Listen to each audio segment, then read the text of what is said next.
American culture is one that should not affirm and legitimize homosexuality.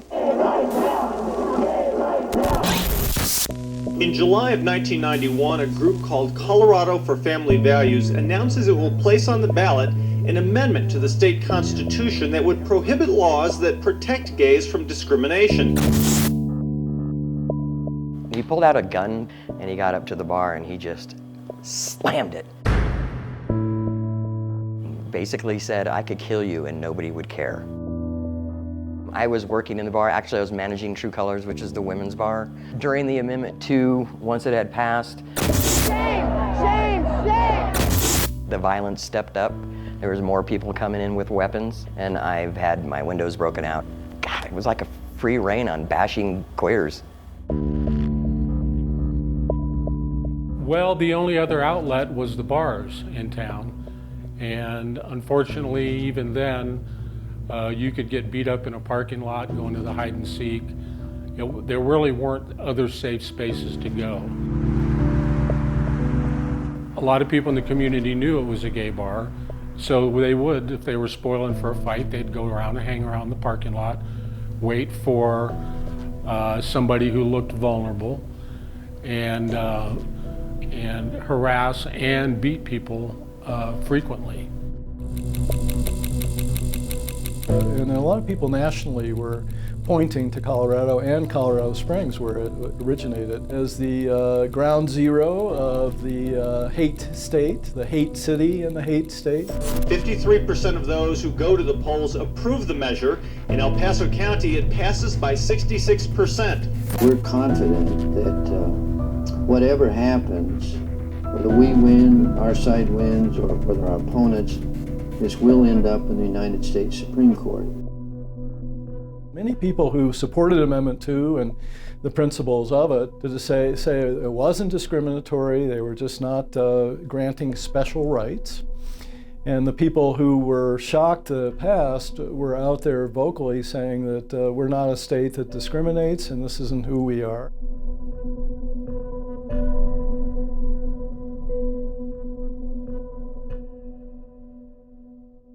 I dreamed a dream, a silent dream, a silent dream. Freedom is like a pie. Silent. And that if you take a piece, there may not be enough left for them. Silent.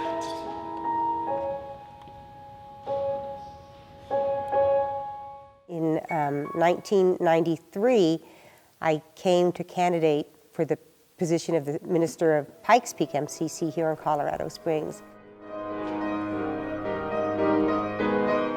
To be the voice, or to be the face for those who couldn't be out. And I did that expressly because of Amendment 2. There were teachers in my congregation who marched with paper bags over their heads because they were afraid they would be fired if they were out. People, would always ask me, "Are you crazy? Why are you leaving Long Beach, California, with great weather and a fabulous gay scene, to go to Colorado Springs, the home of hate?" I would always say two things. I'd always say, Dorothy Day said, "Go where you're least wanted because there you're most needed." And it never comes to an end.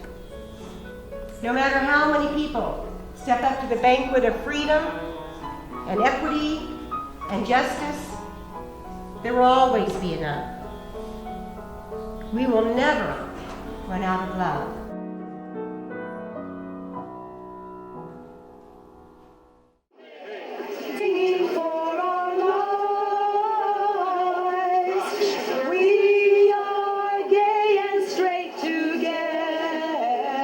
Adolescent gay youth were purposely trying to get AIDS rather than live as a gay man. Shame kills. I watched that with my generation. The biggest reason that I started Inside Out was not just because of the lack of support, but also I did not want them to go through what I went through, which was seeing lots of gay and lesbian adults drinking and drugging a lot. The only place that I could go to when I was dealing with coming out was the bars. People were getting beaten up. There was a lot of violence. And that generation of kids had to have a sense of resiliency that my generation never had.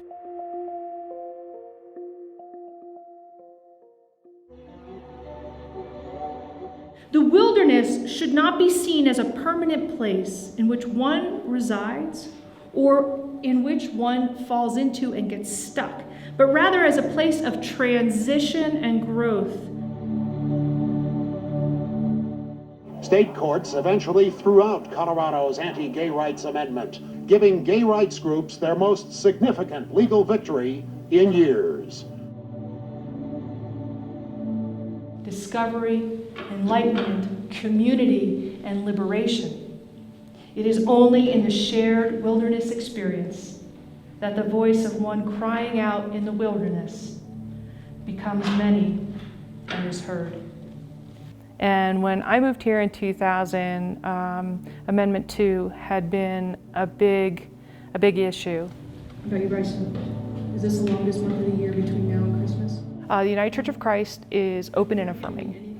And it sort of transcends the notion of just acceptance and tolerance. It expands to inclusion, not just hey, you're welcome here, but hey, you're equal here. And what we need to do, especially as churches, all churches, is to at least uphold that sanctity of life that we say we uphold, so that our young people aren't suffering. I don't know that we do enough with that. Making ourselves visible and also making ourselves invitational to young folk.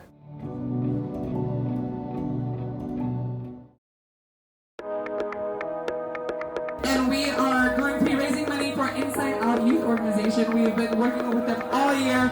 It began in 1990, and with Regina Dipadova, she started this organization, couldn't even identify it as an LGBTQ organization. That was how much prejudice she was fighting and discrimination. Even the fact that we are very open about what we do is a huge step forward since 1990. Just like we care about our youth services, we care about our DJ. This is going to Dante Inferno tonight, everybody.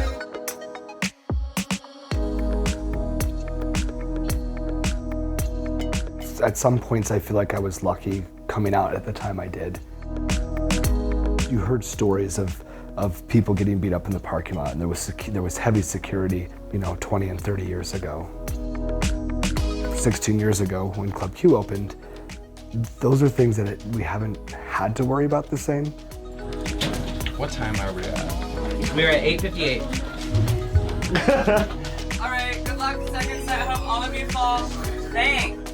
The up-and-coming drag queens and kings that are just coming out or just starting to perform, I don't think they realize that walking into a straight bar downtown and performing was not a thing, not even 5 years ago. And so as all these battles have been fought by the previous LGBT people before us and their allies, space was important, in private space, in safe space. Stand up at the back of the stage, please. So that's why I think we've seen this shift in bars and resource centers and going away. We're down to we're the only LGBT bar left in town. And not because people aren't using them, because they're not needed the same, this is what we fought for. And so that's my goal, is to create this, is just keep strengthening the community and building this family. What we're going through now is going to require us to be a community again.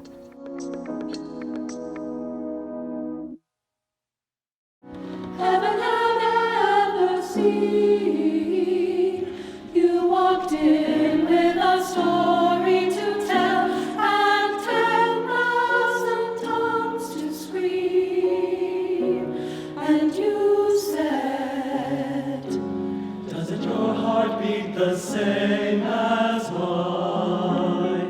progress, change, justice, and equity, rights once gained, they're never taken for granted. You always have to be forever pushing back the tide of those who would once again wash over you and take them away again.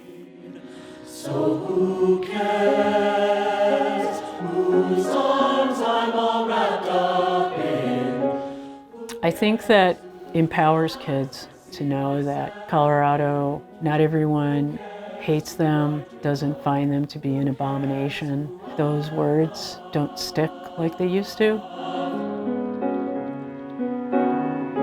We aren't what we were painted as a broad brush back then. I call Colorado the accepting state, and Colorado Springs. And we're changing, and this is a place where you should always feel welcome. But here I am, standing strong, and I am free.